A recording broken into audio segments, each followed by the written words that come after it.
All right, hello everyone. It's Mystic Juicer here with episode 2 in a series of Yomi character guides. And this episode, I'm going to be talking about everyone's favorite Rook palette swap, Onimaru, otherwise known as Orange Rook.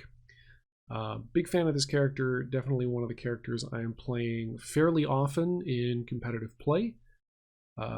Fits my playstyle very well and fits the type of other characters that I'm playing, so a really good complement to Trock, and has a lot to offer, and I think is a character that has a lot of interesting things going on under the hood, which might not be readily apparent to people who are just looking at the character card or looking at the deck.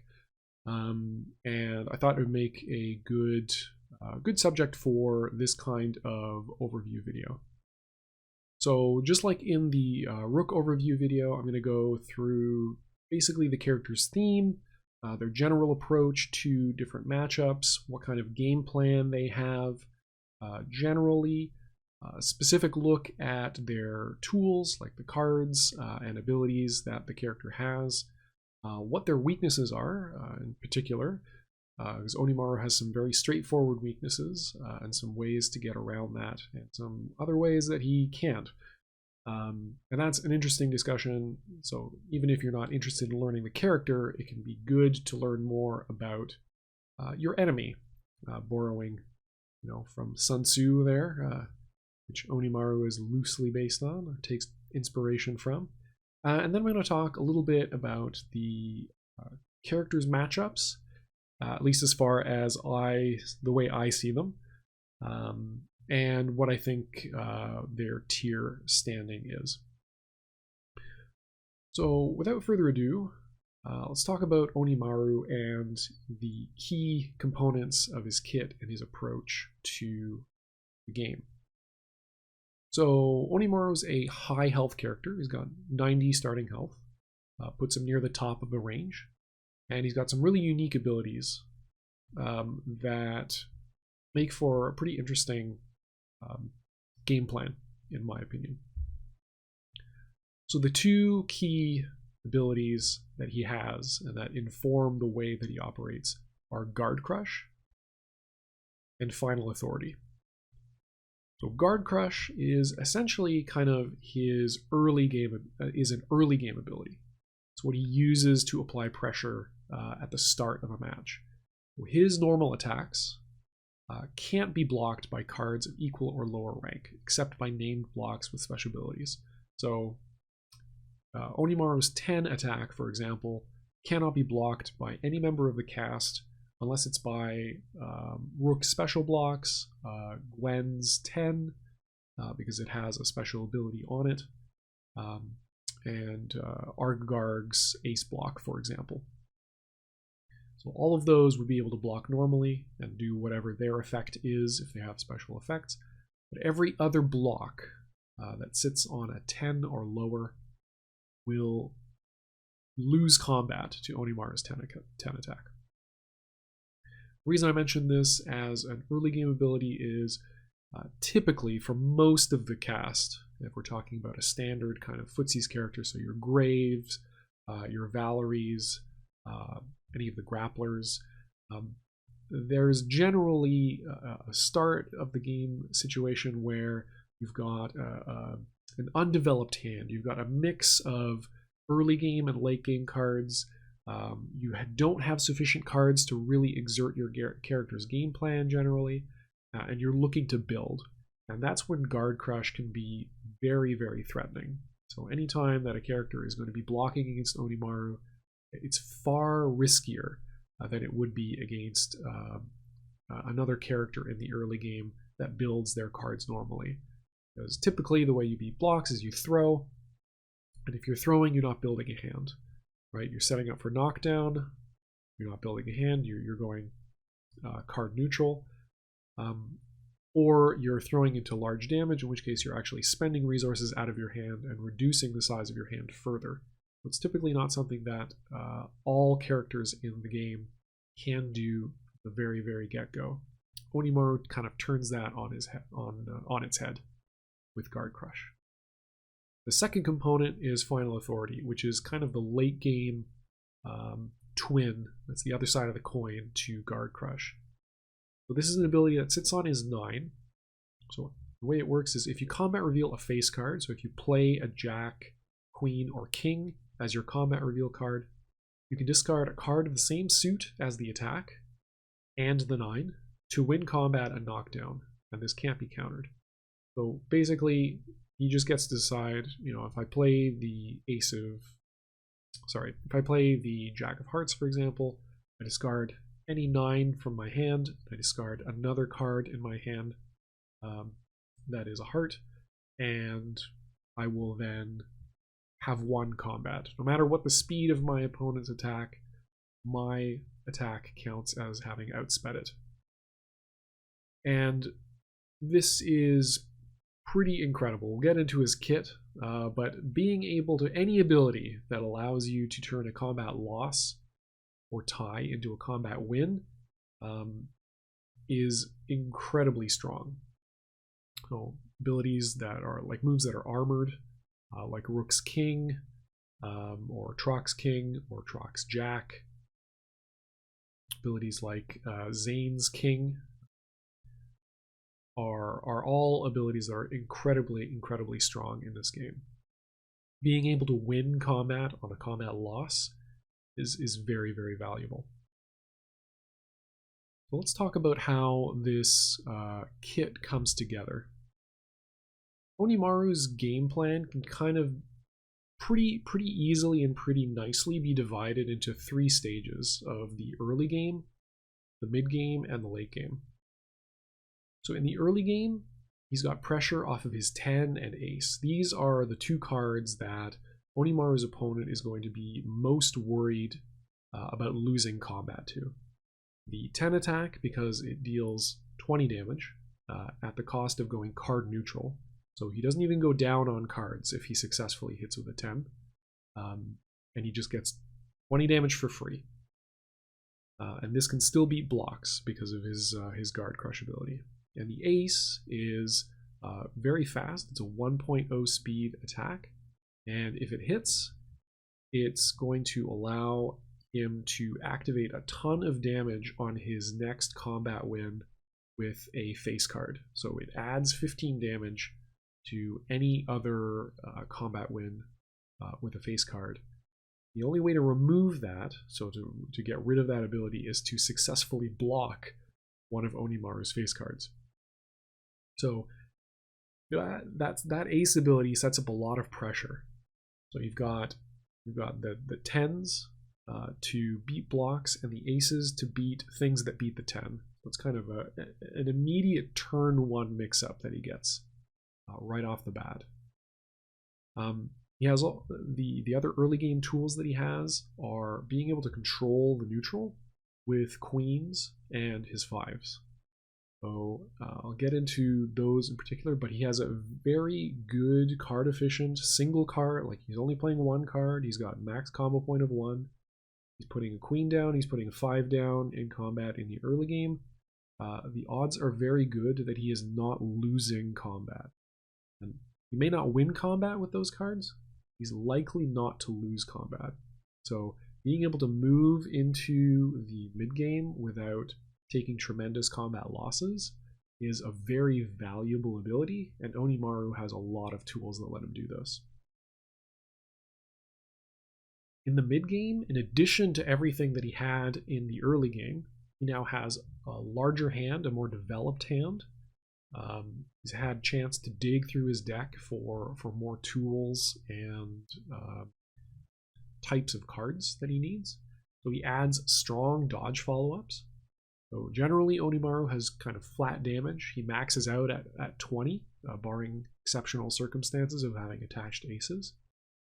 But he can deal that damage either by combat revealing an attack or a throw, or by dodging into either of those.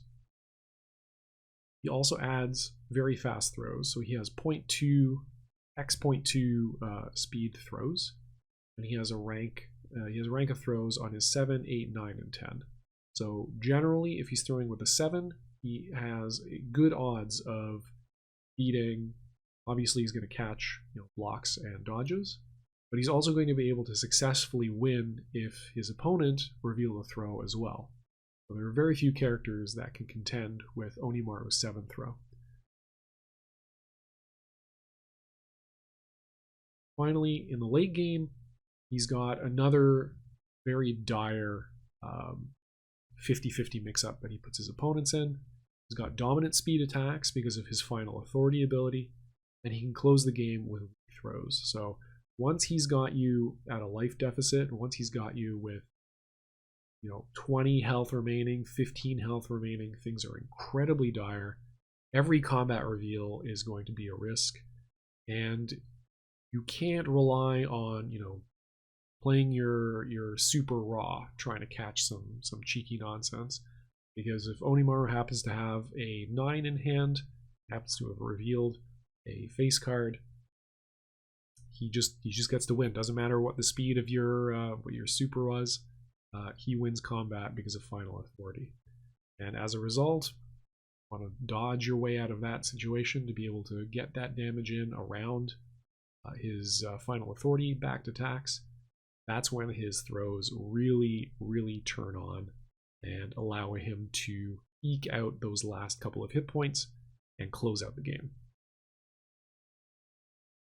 So for all of this weird ability, all these odd abilities he has that change the way attacks work, his normal attacks work and interact with blocks, change the way his face cards work and interact with ties and speed, Onimaru really stresses a lot of Yomi fundamentals. So he rewards good hand management and he punishes players who overextend against them. He forces high stakes decisions on his opponents right from turn 1 with that 10 ace mix-up. And he requires good reads on his opponent's hand quality to really shine. When can I get risky with this slow 10 attack, get free damage and a lot of value out of it? When do I need to play more patiently? He can be aggressive and explosive. He can play 3 10s in a row because your opponent's expecting you to turtle up and play conservative and just blow them up with 60 damage off of 3 immediate combat reveals. But he also benefits really well from cautious and conservative play, turtley style. So he has a lot of flexibility out of a fairly straightforward approach to every matchup. Generally, the way that he approaches every character is going to be the same. It's not a tremendously flexible kit that Onimaru has. You can't play him in a ton of different ways. And yet he still has a lot of leeway in terms of how aggressive he can play and how cautious he can play.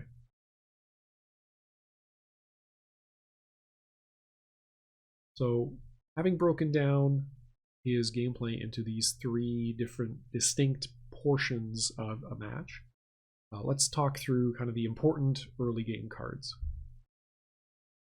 So obviously his 8 and his 10, these are the key guard crush normals. These are the cards that are most likely going to get a guard crush. Generally the 10 is guaranteed because there are no normal blocks above 10. If you hit a block with a 10, unless it's one of those special exceptions, you are going to get your guard crush. This is the thing, this is the card that everyone who fights against Onimaru is afraid of. The 8 is more character dependent, so there are some characters in the cast who don't have a 9 block or a 10 block, and against them, Onimaru can be a real terror. Having to deal with 8 guard crush normals, guaranteed guard crush normals, rather than 4, is it's a lot more. It is almost 100% more guard crush normals, I would say. So not only are these very scary to deal with because they represent very card efficient damage, they also allow him to play essentially a grappler style opening and gameplay. So grapplers have throws to beat blocks and counter other people's throws. Onimaru has incredibly slow pile bunker like attacks that just so happen to also beat blocks, which is pretty valuable. And the nice thing about this is rather than throws, which, you know, look at Rook or a grappler character, you're throwing, you're dealing 10 or 8 damage if you're a grappler, and then you're card neutral. If you hit with a 10, you draw a card because you've hit with a normal attack and you get normal draw. And then you can immediately pump that to go card neutral and deal 20. So the card efficiency is just off the charts for these. His 5 and his Q are again good damage. So the Queen deals 10, the 5 deals 10 if you don't pump it, and you can pump it with any other card in your hand for an additional 5 damage. And both of these control the neutral and defend your knockdowns in the early game. So the Queen is 0.8 speed. It's just, you play it, it's a reversal, it's a standard reversal. The 5 is 5.4, but it does have armor. So any normal attack that is faster than the 5 is going to fail. So it's going to deal its damage, and then you're going to be able to deal way more damage right back, because all of Onimaru's normals deal 10 right off the bat, and then you can pump them for whatever their value is. So generally the 5, it raises kind of an interesting question when you hit with it, whether you want to pump it or not. And it really depends on how developed your hand is already, how important it is to make every combat win count in terms of converting into guaranteed damage. Generally, if it's a bad matchup, probably going to want to pump it to get that guaranteed damage in. If it's a good matchup, you can afford to just let it rock, deal 10 damage, and draw off the card instead to develop yourself into the mid game. So that is a decision point you should be consciously making with your 5s. And finally, the last component of the early game is his singleton ace. You're not going to see me talk very much about martial law. We'll cover that a little bit later on, but generally it is just not as valuable to deal 20 damage with 2 aces compared to successfully winning combat with Clockwork Soldiers. So why is this tool so valuable? Why is it such a good defensive tool? Well, first of all, it's 1.0 speed, right? So in the very early game, especially against, again, footsies type characters who are, if I'm going to define that, is anybody who is willingly or by necessity of their kit incentivized to play normal attacks. So attacks that are, 2.4, 3.4, whatever, 2.6, 2 and up in terms of speed, all of which are going to get beaten by a 1.0 speed Clockwork Soldiers. So it doesn't deal a tremendous amount of damage, but again, successfully wins combat for you. And all of this early game stuff, we look at his 5, his Queen, and his ace, all 3 of those cards are really good at not losing combat. Think of it that way, right? The nice thing about the ace as well, and why it's separate from the 5 and the Queen, 5 and the Queen just control neutral. The opponent has to deal with this armored 5, so they want to play special cards to try to guarantee winning combat rather than getting eaten up by the 5. And they want to be playing blocks to get around the Queen. The ace it has a different incentive. It doesn't deal a tremendous amount of damage, it's just the 1. But what it does is it attaches to your character card, and you can attach any amount of aces that happen to be in your hand when you do successfully win combat and deal damage with it. And then until those cards go away, whenever you hit with a face card, you discard one of your attached aces to deal 15 damage.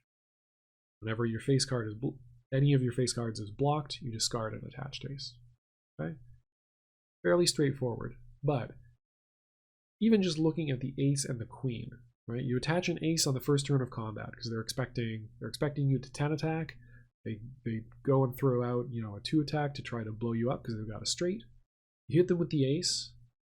You've won combat, so you've avoided the straight. That's great. And second, you've set up an even more nastier mix-up Now, next turn, they're just as worried about the 10 attack as they were before. But now if you hit them with the Queen, another early game monster of a card at 0.8 speed, and it's dealing 25 damage for a single card.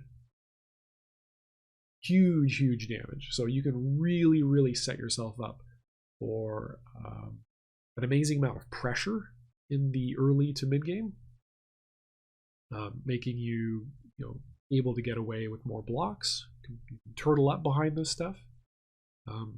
Your dodges become incredibly efficient as a result of the additional 15 damage, which goes through jokers, by the way.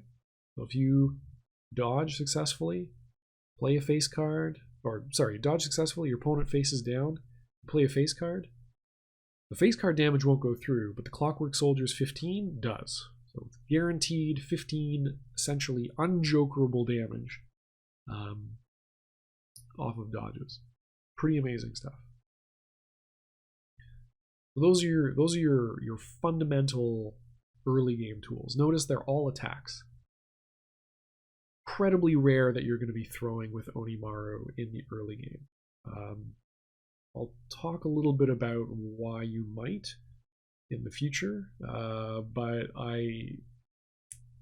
generally you're not going to be doing it. Your focus in the early game is all block and attack, and the attacks are going to be focused on these 5 cards in particular. Let's go to the mid game. So the 8, the 10, the ace, all of these are still very effective in the mid game. The ace is going to drop off a little bit in value depending on the characters you're playing against. The ace attack is probably going to lose to big supers. So True Power of Storms, Maximum Anarchy, that sort of stuff. Anything obviously faster than 1.0. So most like 2 ace moves are going to beat Clockwork Soldiers. Some singleton aces are also going to either beat it or tie it, and a tie with Clockwork Soldiers is essentially a combat loss. So Valerie's single ace at 1.0, trading 1 damage for 10, and you don't get to activate Clockwork Formation because you didn't win combat there, generally means Clockwork Soldiers drops off a little bit in value, but it's still quite good at controlling space in a lot of matchups, so don't discount it entirely. It's still quite a good card to play in neutral generally. I mean, it's 1.0 speed, right? That's never bad. Now we get to our payload cards. So that's going to be our jacks and our kings. Now they're generally slow, so the jack is 3.4 speed and the king is 4.0. That's why we've got that caveat of using Final Authority. So in the mid game, you start to be able to use Final Authority. Jack is going to be able to, if you've got 2 jacks in hand, you can pump it for an additional 10 damage, so it goes up to 20. It's kind of the magic number for Onimaru. The kings you can pump with further kings up to 4 times. You can get up to 35 damage off of that if you've somehow managed to find all of your kings. A couple of things about this, the jack and the king. I haven't mentioned the queen yet in the mid game, and that's because the queen really kind of falls off in value outside of the early game. We're going to talk about it again in the late game, but right now, the mid game, we've established sort of our hand. We've got larger hand size. We want to turn that hand size that we've accumulated into value. And the way we do that is by maximizing our combat damage off of any combat win. And the jack and the king do that, whereas the queen does not. Queen is a flat 10. That's why we're only talking about the jack and the king here. So the jack and the king, that's what you're excited about hitting in the mid. Do not attack or dodge into your jack if you've only got 1 in the mid game. If your opponent is at like 60 health, 50 health, you don't want to be dealing 10. You want to be dealing 20. Do not combat reveal your jack if you've only got 1 in hand. Same with the king. Always go in with at least 2 kings. Okay, unless you're doing something like you're baiting, you've got to bait a joker, right? Then you can use the king. You got more of them, you're a little more flexible. The reason I say you've got to maximize these is because you may be thinking, oh, well, okay, well, I've got 4 jacks, right? So that's 40 guaranteed damage. You've got to draw those. You got to draw those suckers. That's not easily done. Okay, generally you're going to see you're probably guaranteed to see 2 jacks. You might see 3 jacks, right? So you're almost never going to see 4 of either the jacks or the kings. So make sure that you are maximizing what you can when you go in with jacks. Likewise with the kings, if you've got 3 of them in hand, it's probably best just to let them all rock rather than save one or the other. If you really read a joker or you're really worried about a joker, you've got 3 kings in hand, might be fine just to let it rock with 1, and then you still got the 2 as backups. Don't count on getting all 4 kings. That's a bonus. That's not guaranteed. Okay, that's all I'll say about that. Obviously, any of these that you're juicing with an ace is going to change that calculus a little bit. But generally speaking, again, you want to maximize everything you can off of a combat win. Combat wins are the tricky part to get. Combat follow-ups, combo follow-ups, those are the guaranteed pieces.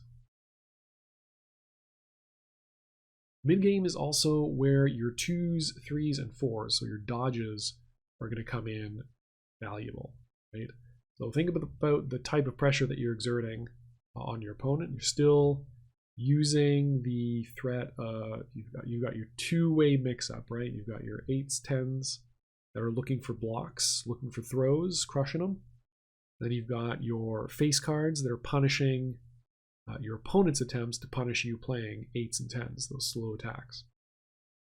2s, 3s, and 4s, so your dodges, are going to allow you to find alternate ways of punishing pokes from your opponent. So attempts, haymakers, big duffs, combo starters, all of that important stuff in terms of attacks. Your dodges play a very valuable role for Onimaru. Without final authority, without an iron in hand, you're very slow. And being able to convert those very slow attacks into damage by winning combat off a dodge, very valuable. You've got 3 ranks of them, so you've got 12 dodges, so it's less than kind of standard characters get. But it's a lot more than grapplers get. So you can pogo all over the place as Onimaru. You can play them fairly freely if you've got the hand size to support winning combat off of them. And these are the dodges are the place where you're going to pull jokers out of your opponent's hand.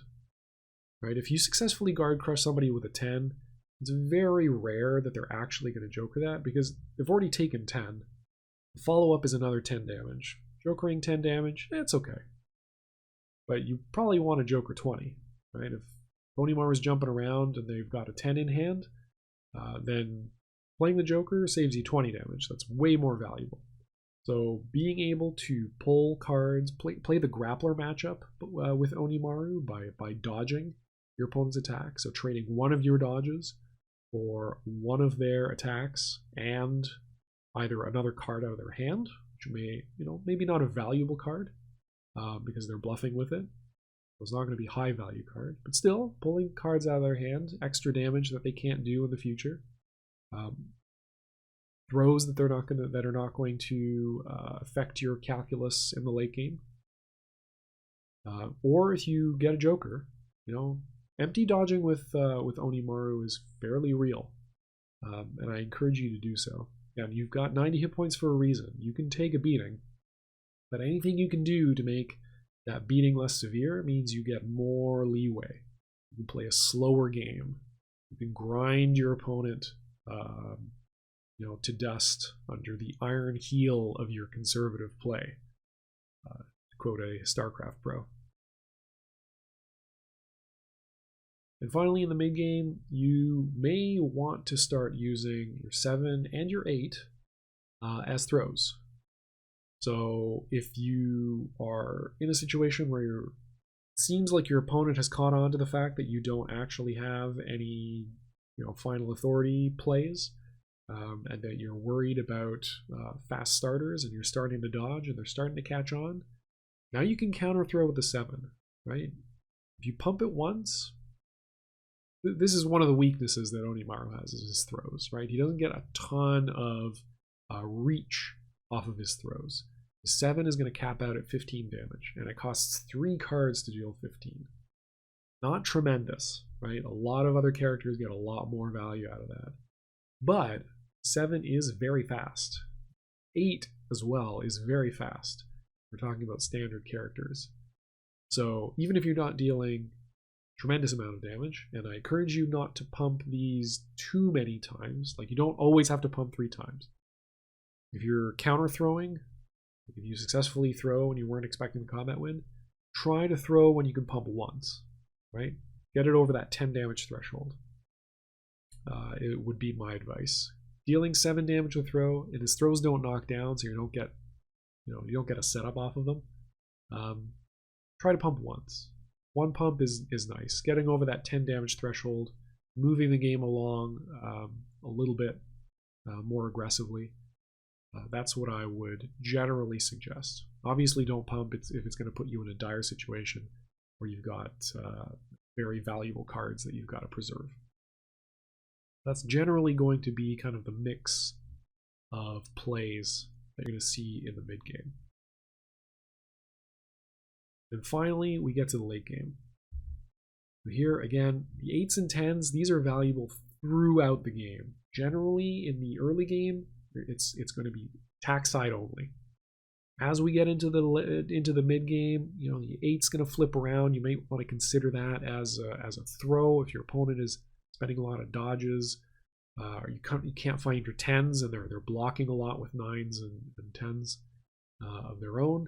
An 8 can be an okay throw to put out there. As we get into the late game, when your pressure, your opponent is at very low health and they're incredibly worried about final authority, as they should be, that's when you're going to flip both of these mostly to the throw side. The only time you're going to really reveal either of these as attacks is if you've got an incredible read on a throw. And obviously, if you're throwing with a 10, you're asking for trouble. You're asking to be counter thrown. Your opponent's going to be very, very happy to see that. But generally, you're gonna have these throw side, because the threat of your final authority should be pushing your opponent to dodge, to try to get around that and try to put the hurt back on you. Try to get some damage in somehow, rather than just extending the game with blocking. So exceptional circumstances, if your opponent is out of dodges entirely, then obviously don't throw with your 10, attack with it. Right? Then you're hedging against both of their defensive option, which is now just block, which you're always going to beat, mostly. Again, exceptional circumstances apply. But you're also going to cover throw by playing an attack side, and that can be very important. Now, all of your face cards are essentially equivalent, right? We're in the late game, their health totals are low. If you hit with a queen and get 10 damage and knockdown, just as good as if you hit with a jack or a king. At this point, health totals are low enough that you are essentially, if you successfully win with queen or successfully win with 2 jacks or 2 kings, you're probably still moving the pace of the game. So how many turns there are left that you need to win combat off to close things out, you're probably moving them at roughly the same rate. Not always, but roughly. So combat wins a combat win, and that's what's important in the very late game. So the queen comes back in terms of value. You also probably spent, a couple of jacks, a couple of kings in the mid game. So anything that can give you final authority, anything at all that can give you final authority, is going to be valuable at this stage of the game, especially if your opponent has managed to find, their comeback super, their true power of storms, their max anarchy, anything like that. You're going to want the threat of final authority to discourage them from playing that raw in the neutral and catching your throws. And speaking of free throws, this is where you might throw with your 9. If you're throwing with your 9, you are making a lethal play. It is such an important card in terms of shutting down any aggressive move from your opponent, right? Covering, Queen, Jack, King, being able to cover both throws and attacks with Final Authority backing is massively valuable. So your throws become very valuable. Any 7s you find are going to be very, very scary for your opponent. It may force them to have some amount of attack in their range, right? If your 7th throw is dominant, then they have to play an attack in order to get around that. That's when your Final Authority puts them in the pincer. Do they beat your 7 with an attack, die to Final Authority, or do they play around your Final Authority and get thrown to death with your 7th throw? So very, very rarely outside of the extreme late game are you going to be willing to throw with the 9. It is such a valuable card. Again, being able to essentially not lose combat 4 times a game, up to 4 times a game, is very, very valuable as an ability.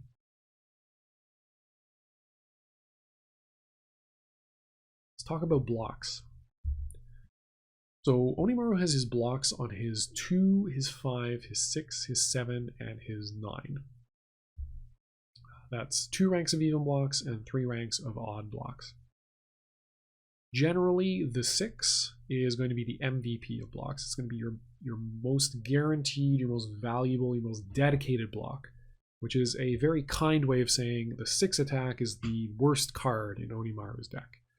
It's too slow to beat any realistic combat reveal from almost any character in the entire cast, with some very rare exceptions. And it's too low a rank of block that you're likely to catch anything valuable in terms of a guard crush. So by default, it is basically your most dedicated block. It's the first card you're going to be willing to discard for any pumps, either for throws or for guard crushes, because losing this card, unless it is the only block in your hand, basically doesn't affect your hand quality in any way. Your next best blocks, so your next preferred blocks, are your 5 or your 2. The 5, because the 5 is basically only really valuable in the early game. With the exception of some of Onimaru's most advantaged matchups, generally what happens is as any game continues, any particular matchup continues, the odds of your opponent revealing a normal attack significantly decrease. Right? Special moves, face starters, raw supers, all of that becomes much more likely and much more impactful as a matchup progresses. So your 5 really rapidly loses value as an attack. But blocks are always useful. Blocks are always good the whole game long. Blocking is it's the fastest attack that deals no damage whatsoever. Keep that in mind. Think of it that way, maybe. But yeah, so all that said, your 5s are probably your next preferred attack with rare circumstances. Your 2 is also kind of in this same situation. The 2 is more valuable. It's your only other even block. So, from a cross-up consideration, you may value it a little bit more. Because if somebody's going to attack Onimaru when Onimaru's knocked down, there's just less even blocks, so there's less odds of you having an even block, therefore attacking even just makes more sense. However, that's not really a reason to keep the 2 around. And there's a couple of reasons for that. Onimaru, with his queens, his 5s, and his Final Authority, basically has more reversal options, more dragon punches, more cross-up defense than basically anyone in the entire cast of this game. So if someone's trying to do, when Onimaru is knocked down, it's actually kind of a mix-up on his opponent. The opponent has to think, okay, is Onimaru going to DP me here? Or are they going to block? Or are they going to throw me because, you know, the other side of the aggressive mix-up off the DP is the throw. But so you don't actually need both ranks of, like, both types of block a lot of the time. You can either block odd if you think they're going to attack odd, because you've looked through their discard, they've played a lot of even attacks so far, they're likely to play something odd. Or, you know, so then just block odd, it's fine. Or just reversal them, right? Like, if they're attacking you with an even cross-up or an odd cross-up, the answer is not to block it, it's just to reversal that and make them take damage and advance your game plan. So Onimaru cares a little bit less about maintaining both an even and an odd block or knockdown. He cares more about having a block and any of his many reversals. So keep that in mind. The reason the 2 is a little bit maybe more valuable than the 5, even though I kind of rank them the same, is that the 2 has a dodge on the other end. So you're probably going to want to spend the 2 as a dodge. Dodges are quite good. Again, the way a lot of opponents beat Onimaru is by duffing his guard crush normals, and that means that your dodges are quite good at turning your guard crush normals into excellent dodge follow-up. So yeah, that's enough said about the 2. His next preferred rank of block is the 7. 7 is a very good throw, so you probably don't want to do that. But you probably want to block with the 7 before you block with the 9. Your 9s are so very valuable. You should be blocking with them only if you have absolutely no other choice, and you are, if that's the case, you're in an incredibly dire situation anyway. So don't never do it, but don't do it unless you absolutely have to, is my advice there. Jokers. Pretty simple here. Onimaru should basically never reveal Jokers as combat reveal. Your aces are important in the early and mid game in order to set up Clockwork Soldiers, and very, very, very rarely are you going to want to have 2 aces in hand to use as martial law, because you've run out of every other possible card in your deck, right? Like, if you have no more access to Final Authority, you just can't find Final Authority, and double aces happens to be the fastest move in, you know, in play, sure, okay. But given that your opponent is likely to be dodging against Onimaru in order to punish his attempts at Final Authority and to get around his guard crushes, Onimaru's Jokers are just so valuable as Blue Burst. Getting more cards out of Onimaru's deck, because they are so specific in terms of tools, and because his throws are so card hungry and his dodges are so card hungry, it is so important to get more cards as Onimaru. You are basically never going to be combat revealing as Gold Burst, and you're almost always going to be facing down using it as a Blue Burst. So that's pretty straightforward. When you should be using your Jokers is matchup dependent for sure. But generally, you know, if your opponent's got a huge super, especially if they're a grappler, if it's a huge super throw, well, you want to keep your Joker until the point where they've got that super throw online, and then you can just play attacks to your heart's content. When they dodge, they have to guess whether you actually play the Joker or not. So definitely, you know, think about the matchup. It should be fairly obvious when you should be using and deploying your Jokers as Blue Bursts. Unlike any other character, you don't have 2 decision points, right? You're only ever using them as face downs, as combo, as rewind time, as blue bursts. You're never doing them as gold bursts. So just think of when the most effective time is to use that Joker. Weaknesses. How do you beat Onimaru, and what tools does Onimaru have to try to deal with these particular issues? So the most obvious thing about Onimaru is if a character has good dodges, they're going to give Onimaru trouble. So if it's a character with high burst damage off of dodge, so Grave with True Power of Storms, any of the grapplers with their, with the exception of Rook. So Midori and Troc, both of their high damage supers off of dodge. Important to keep in mind how you're going to play around that. Dodges are so valuable against Onimaru because a lot of his gameplay is going to be attack based and block or dodge based. So he is almost always playing those 2 sides of the triangle. And then very rarely, when it's opportune for him, when he can really crank damage and value out of his throws, that's where you're going to see throwing with Onimaru. So being able to dodge, very, very good against him.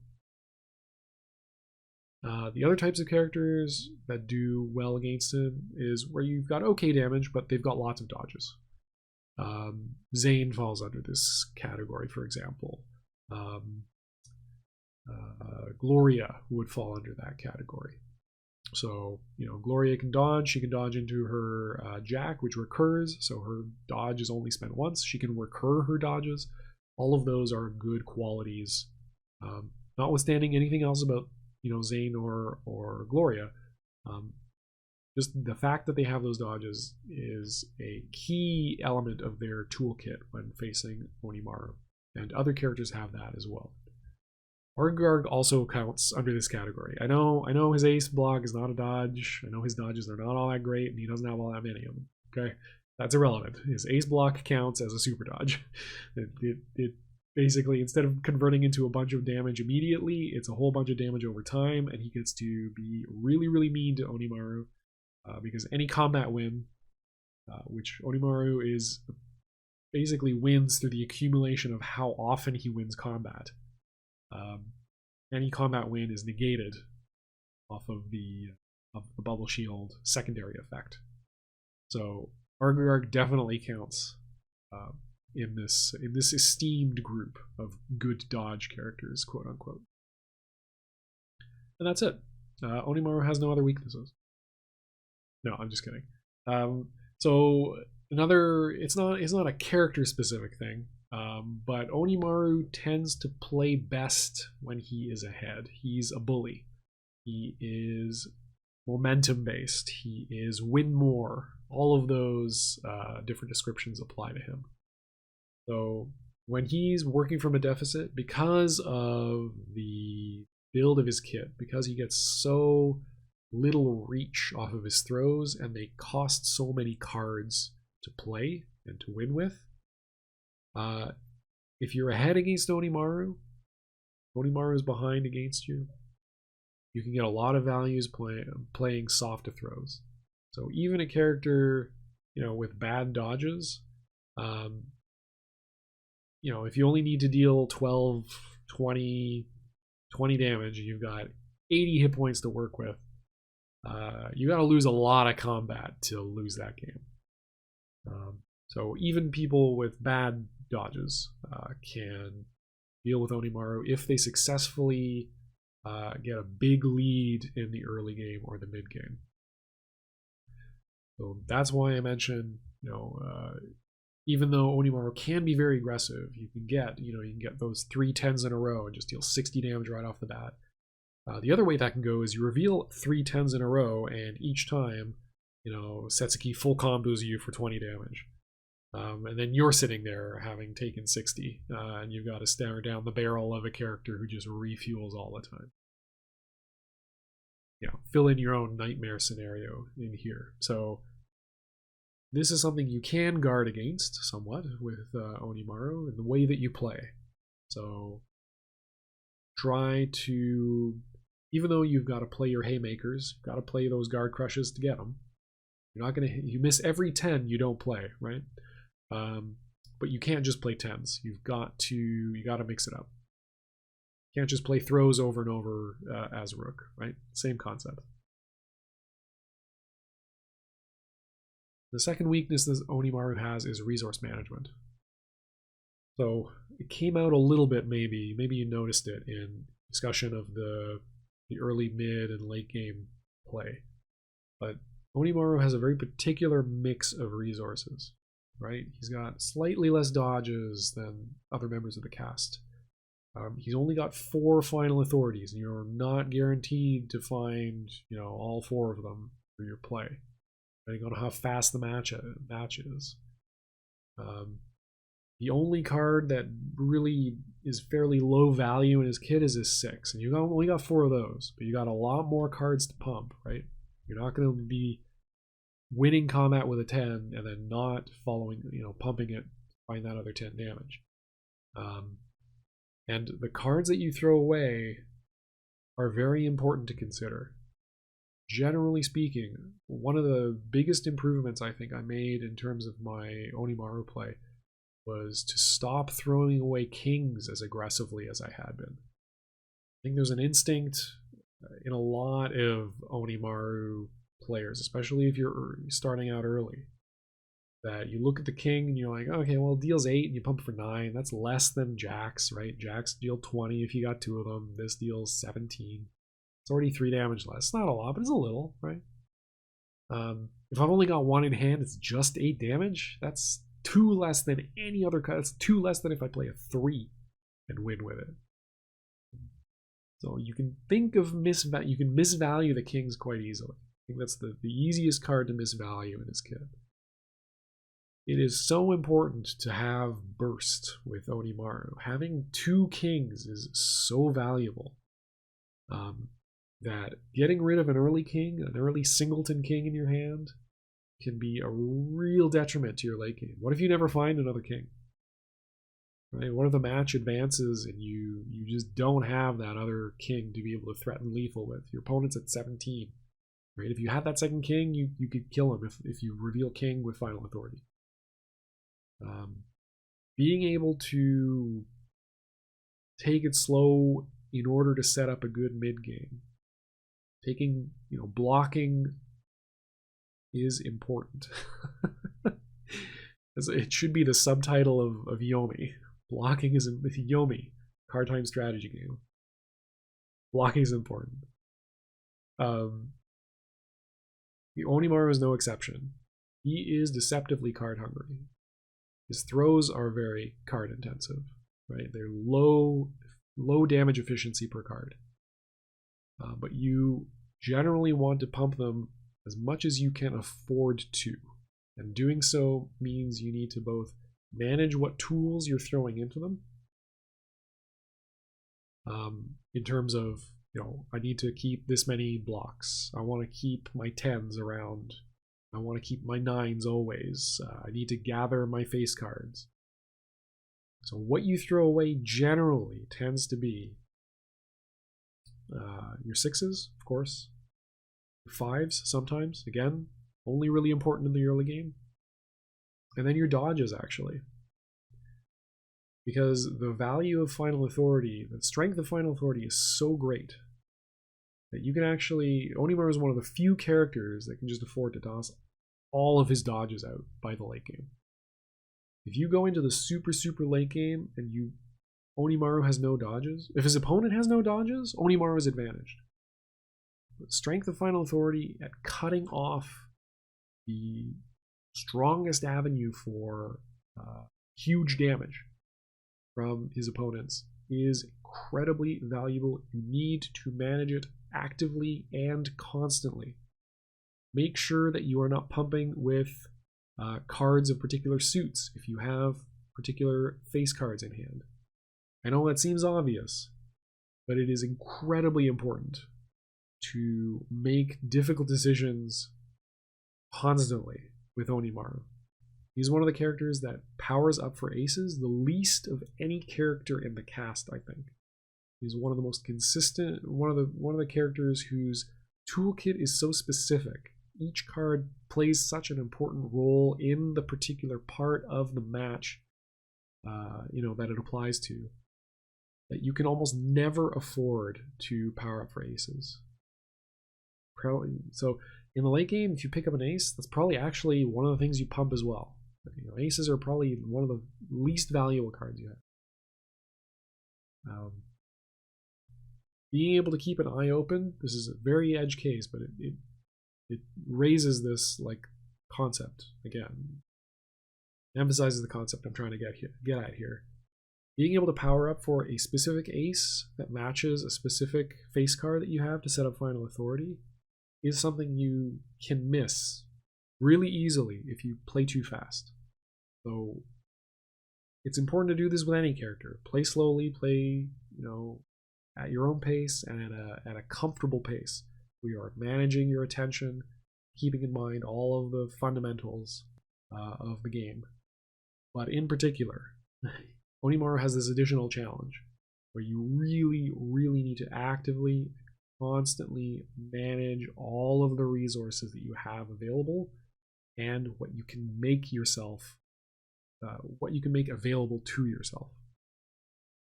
So look for every opportunity to get value out of the hand that you have at any given time, and to set up for future game states with Onimaru. Okay, enough about that. Given these weaknesses, what are his matchups like? So this is my best attempt. My best attempt at an Onimaru matchup chart. Again, you may not agree 100%. I think broadly this is correct. Things may move up and down a tier, but I think this is an okay starting point. Maybe there's some quibbles. You got any complaints about this one? I mean, I'm the same. I love to quibble about matchup charts. Go ahead, have at it in the comments below. Let me know what you think. I'll get back to you. But this is generally what I think his matchups look like. You can see that.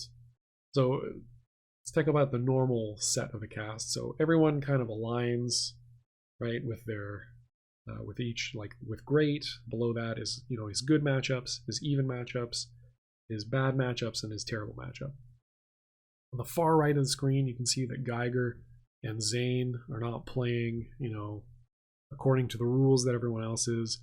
I'm basically the people on the left, I'm the most confident I've got right. And the further right you go, the less confident I am about them being exactly where they are in this chart. So take that information with a grain of salt, but essentially I'm going to say that Geiger on that far right is probably, Geiger and Zane can maybe switch places, is as far as the give on this chart is. So I would say that Onimaru generally is probably slightly advantaged against Geiger. Maybe it's just even, or maybe it's a little bit disadvantaged. The same thing with Zane. It's probably maybe slightly bad as a matchup for Onimaru, but it could just be even, and it could actually be slightly advantaged. Everything else, relatively confident about. I don't think there's any controversy about Valerie, BBB, Trock, Manelker, Persephone. Satsuki have come around on. I think it's a good matchup for Onimaru. Probably going to be what I use against Satsuki players in 19XX, rather than whatever other terrible decision I was previously making. Rook and Vendetta. Vendetta and Persephone, kind of interesting, right? They've got very good, you would think they've got very good dodges. Thing is, Vendetta and Persephone, they've got very good dodges. They can Persephone can recur her dodges. Vendetta just has incredible card efficiency or damage efficiency per card off of his dodges with his kings, his recurring kings. So why are they good matchups for Onimaru? Health totals, and ease of winning combat against them. Persephone knocks down Onimaru, and she's in the mix-up. What's Onimaru going to do? Is it wake up with one of the billion reversals he has? Or is it going to be a block to wait out my dodge? Kind of the same thing with Vendetta. Again, 75 hit points just is not enough to get the value, I think, generally against Onimaru that he needs to get to consistently win the matchups.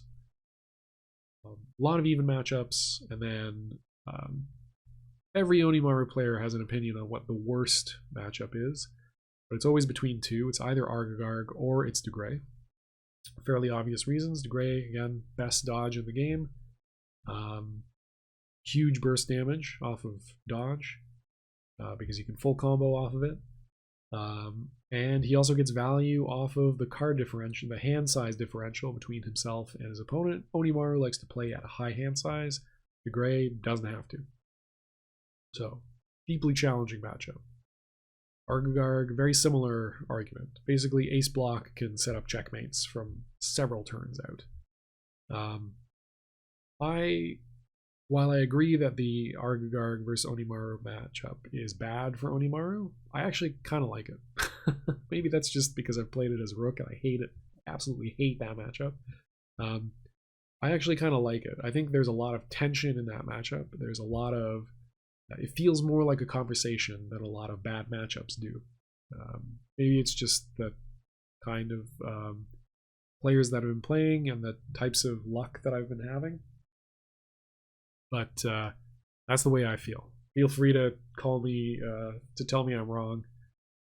Call me crazy, but that's the way I feel. I think the burst damage of Degray is far, far more difficult to deal with than the slower type of match that Argagarg tends to force. A lot of these, each of these icons and their placement can prompt a huge discussion. I'm not going to get into that. Again, fairly confident on the left, less confident on the right hand side. Ask me any specific questions you have, and maybe we'll talk about doing a brief write-up on the forums instead for each of these, kind of talk about the pros and cons and stuff. For now, I just want to highlight any matchup chart. It really has to focus on how the character's spread is against the top tiers and the high tiers. So I've done my best here to identify those. So if we just focus on the top tiers, so Trock, Geiger, Zane, Degray, the consensus top tiers in the general meta, very popular characters as well, so that's very, very important to know where you stand against each of them. The Trock matchup is uncontroversially great for Onimaru. Very, very good against Trock. Guard Crush, Trock is one of the characters that has only, his highest block is an 8. Therefore, you've got 8 ranks of Guard Crush against him. Trock tends to deal his damage in very card efficient, but low total damage per combat win. He's actually got kind of very similar damage output off of any combat win as Onimaru does, but Onimaru wins combat much more often. And Trock has an additional weakness in that even if he successfully blocks with an 8, he doesn't get to keep that 8. His 8 then gets attached. If he's already got 2 attached blocks, that 8 disappears completely. And he only gets those blocks back, so if he successfully blocks with an 8, he only gets that 8 back if he manages to play Beast Unleashed, right? So his blocks are even more ephemeral and more prone to getting crushed by Onimaru than anyone else. And again, because Onimaru is never playing his jokers as a combat reveal, you can always keep them to play against Beast Unleashed. So Trock needs to do a lot of guesswork and needs to correctly assess when Onimaru is actually played a Joker or not in order to get that damage in. And generally, a little bit easier for Onimaru to get value off of combat wins than Troc, for Troc to do the same in the matchup. Already talked about DeGray. So again, DeGray is the exact opposite of the spectrum. Basically, everything in his kit is designed or happens to line up in such a way that it stomps all over Onimaru. Probably you're going to have much more success against DeGray if you play a mid-hand size Onimaru than a high-hand Oni. But that is awkward for Onimaru. So you're getting less value off of your throws, off of your dodges than usual. Final Authority is going to be trickier to land, but maybe you don't need it as much in the matchup, but you still probably need it. Tough matchup for sure. And then we've got our two tough to call people. But even if we call them, let's split the difference, we call them both completely even. Onimaru still has a very good spread against the top tiers. Right? He's got one great matchup, one terrible matchup, two even-ish matchups. That's a lot more than a lot of the cast can say. So Onimaru, pretty good fit against the top tiers. And then if we look at the tier below that, so I would say very comfortably, like other members of the cast may arguably fit into this second lower tier. But I think these, in any discussion about the tier lists, Setsuki, Grave, Argarg always come up. And I am pretty confident in their placement in the matchup chart. So, you do pretty good against Setsuki. You go fairly even against Grave. You go slightly, you've got a slightly tougher time against Argarg. But again, to me, still an enjoyable matchup. So I kind of, because I enjoy it so much, I round it up to even. I don't feel it's that bad psychologically. So even against the second set of the second tier of characters, Onimaru does plenty well. So I would definitely feel comfortable pegging him in the same company as Setsuki, Grave, and Argarg for sure. And that brings us to the end of the video. So hopefully that was interesting. Thank you very much for watching. Let me know if you have any comments, any complaints, any questions. If there's anything I didn't cover, I'm more than happy to get into it in the comments. Or if you find me on the Serling Games forums, you can drop me a question there. There are some guides on Onimaru on the forums as well, in the collected forum resources under the Yomi section. And otherwise, thank you very much for watching. This was a ton of fun to make. Really glad I had the opportunity to put together this video after a very, very long time without the opportunity to continue this series. These do take quite a long time to make, so I'm just very pleased to have gotten it out. So thank you again for watching, and I'll talk to you again soon. Cheers.